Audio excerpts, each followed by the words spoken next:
Hey everyone, my name is Chris and I am the Vineyard Manager here at Crossing Vineyards and Winery. And one of the questions we get asked all the time is, what do you do in the winter?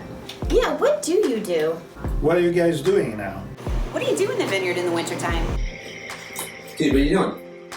and as much as I like to make people believe that we just sit outside and eat cheese and drink wine all day,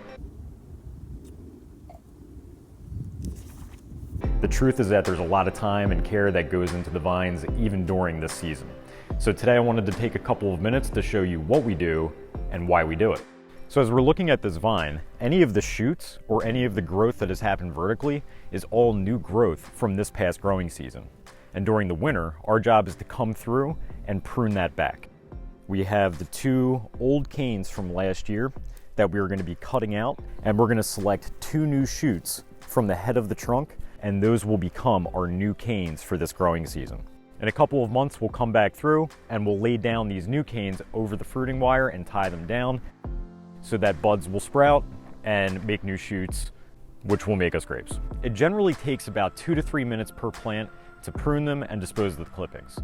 That might not seem like a lot of time, but when you multiply it by how many vines we have on the property, it is truly an unbelievable amount of time that these vines take to cultivate over the course of the year, especially because everything's being done by hand.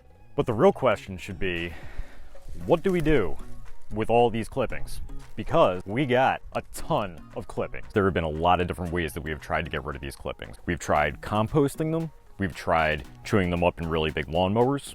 We've even attached this big rake to this tractor and drag all the sticks out of the row, one row at a time. So we're always trying out new things, and we're trying to incorporate as many sustainable agricultural practices as we possibly can. One of the things that we stumbled upon recently was, well, I'll just show you.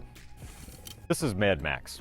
For any of you that have ever taken a tour of the winery, you'll know that we name most of our equipment. Our crusher, destemmer, and our press are named Lucy and Ethel, and that's something that we actually do in the vineyard as well. So all of our tractors, basically all of our equipment has some sort of moniker that we've given to it.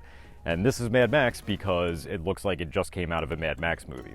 So Max was inspired by researching some really old French agricultural practices where in the wintertime they would bring a cart through the field with them as they were doing their pruning, and they would start a small fire, take the clippings, put it right into the fire, and it would help keep them warm.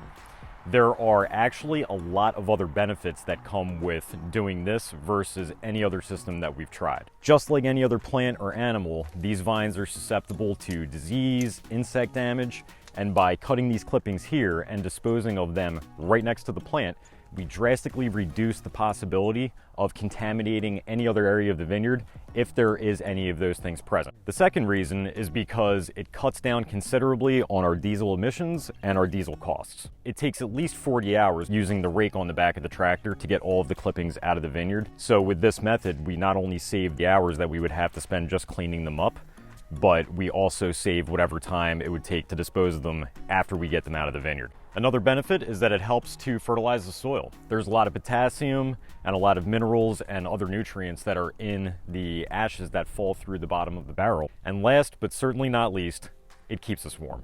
For us to be able to have a fire to warm up by, it's nice that we have this to maybe not drink wine and cheese around, but certainly live. I am absolutely in love with Mad Max and all the number of different ways that it's helped us do a better job. So hopefully this gives you an idea of what we do during these winter months, and hopefully spring comes soon. But if you guys like this type of content and you want to see more behind the scenes videos of what we do here at the Vineyard, drop a like or a comment below and let us know what topics interest you the most. I hope you all have a great winter, and cheers. The cheese is not for you.